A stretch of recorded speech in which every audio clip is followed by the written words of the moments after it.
Hello students, तो आज का टॉपिक हमारा है इन्वर्टेबल मैट्रिक्स। इन्वर्टेबल मैट्रिक्स में ही एक एक्सरसाइज है 3.4, उसमें ये टॉपिक है इन्वर्टेबल मैट्रिक्स। कौन सी मैट्रिक्स इन्वर्टेबल मैट्रिक्स होती हैं, देखिए ध्यान से। एक बात, जैसे मान लो हमारे पास कोई ए मैट्रिक्स है, फॉर एग्जांपल ए कोई मैट्रिक्स है जिसका ऑर्डर है मान लो 2/2। इन्वर्टेबल मैट्रिक्स के लिए क्या है कंडीशन है कि इन्वर्टेबल मैट्रिक्स वो मैट्रिक्स होती है जिसका जो एक तो स्क्वायर मैट्रिक्स हो, नंबर एक तो वो स्क्वायर मैट्रिक्स होनी चाहिए, नंबर दो उसका determinant not is equal to 0 आना चाहिए। दो कंडीशन है इन्वर्टेबल मैट्रिक्स के लिए। एक तो ऑर्डर जो है, जैसे मान लो 2/2 ऑर्डर है, स्क्वायर मैट्रिक्स है, 3/3 ऑर्डर है, स्क्वायर मैट्रिक्स है। इन्वर्टेबल मैट्रिक्स स्क्वायर मैट्रिक्स होती है और उसका determinant not is equal to 0 होता है। तो इन्वर्टेबल मैट्रिक्स है ए या बी मैट्रिक्स जो भी है, तो कैसे पता लगाएं, तो उसके लिए देखिए, अगर मान लो हमारे पास एक ए मैट्रिक्स है उसकी अदर एक मैट्रिक्स बी से मल्टीप्लाई की हमने, और फिर बी मैट्रिक्स की मल्टीप्लाई ए से की, और उनका रिजल्ट जो आया वो आइडेंटिटी मैट्रिक्स आया, तो इस कंडीशन में ए और बी, यानी कि ए बी इन्वर्टेबल मैट्रिक्स है और बी भी इन्वर्टेबल मैट्रिक्स है।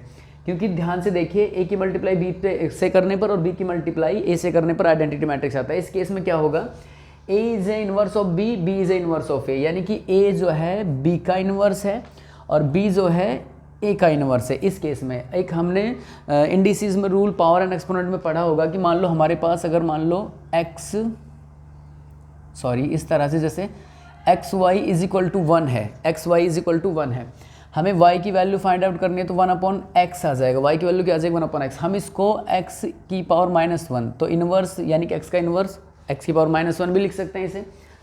अब ऐसे ही यहाँ पे देखिए, अगर मान लो क्वेश्चन में हमारे पास फॉर एग्जांपल जैसे हम इसका इनवर्स क्यों, जैसे ए बी है, अगर उसका रिजल्ट आइडेंटिटी मैट्रिक्स आ जाता है तो हमें बी की वैल्यू फाइंड आउट करनी है यहाँ से, तो ये क्या आ जाएगी, ए इनवर्स और आइडेंटिटी। ए इनवर्स आइडेंटिटी एक थ्योरम है, प्रॉपर्टी है कि ए इनवर्स की मल्टीप्लाई अगर आइडेंटिटी मैट्रिक्स से करें तो ए इनवर्स ही आता है। ए इनवर्स की मल्टीप्लाई आइडेंटिटी मैट्रिक्स से करें तो ए इनवर्स ही आता है। इस तरह से ही अगर मान लो ये मैट्रिक्स ए इन्वर्टेबल कब है, जब उसकी किसी अदर मैट्रिक्स से मल्टीप्लाई करें और आइडेंटिटी मैट्रिक्स आ जाए। जैसे ए की मल्टीप्लाई बी से की, बी की मल्टीप्लाई ए से की, और रिजल्ट क्या है, आइडेंटिटी मैट्रिक्स, तो उसमें ए बी का इन्वर्स है, बी ए का इन्वर्स है। जैसे फॉर एग्जांपल हमने क्वेश्चन में मैट्रिक्स लिए हैं 2 ए बी। हम देखते हैं कि जैसे मान लो हमारे पास ए है, ये इन्वर्टेबल मैट्रिक्स है या नहीं, उसके लिए क्या करेंगे, बी मैट्रिक्स उससे मल्टीप्लाई। तो हम क्या करते हैं, ए बी की मल्टीप्लाई करते हैं, मैट्रिक्स मल्टीप्लिकेशन।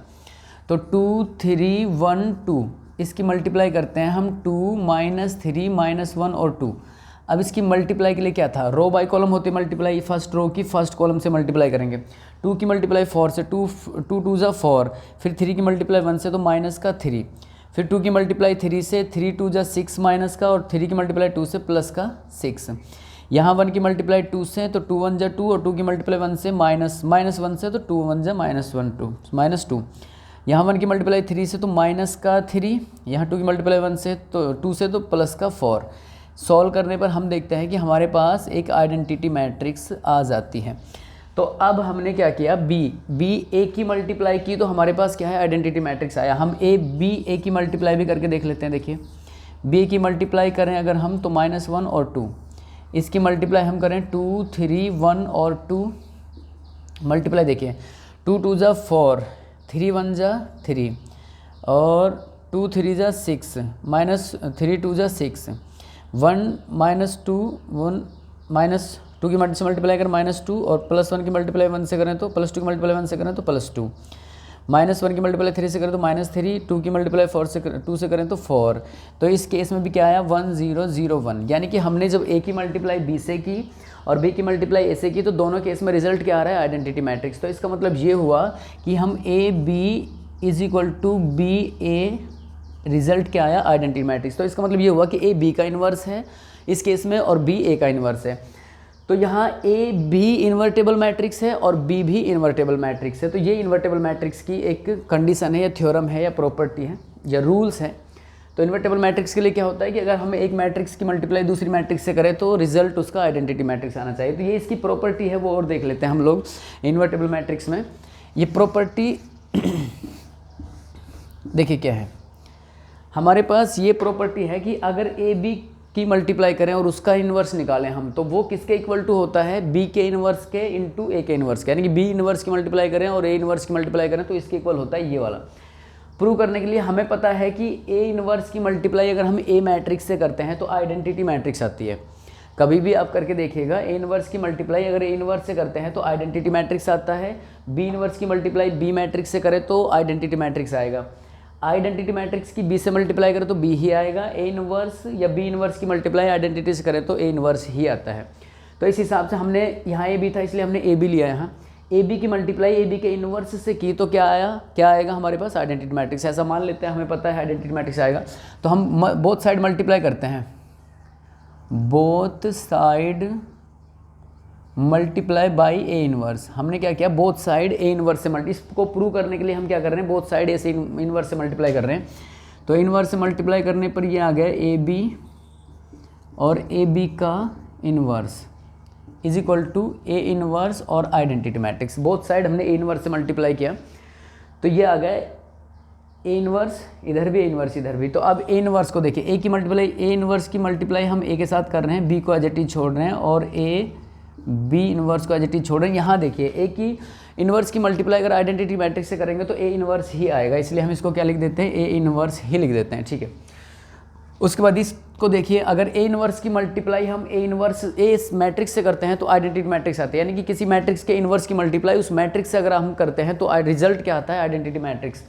तो यहाँ आइडेंटिटी मैट्रिक्स हो जाएगा इज इक्वल टू बी, तो ये ए बी का इन्वर्स और ए इन्वर्स बचा। यहाँ अगर ए मैट्रिक्स बी है, बी की मल्टीप्लाई आइडेंटिटी मैट्रिक्स से करेंगे तो हमारे पास केवल बी मैट्रिक्स ही बचेगा, यानी कि बी मैट्रिक्स ही आएगा उसका रिजल्ट, तो ए इन्वर्स। अब क्या करेंगे, यहाँ से आगे फिर से हम क्या करते हैं, बोथ साइड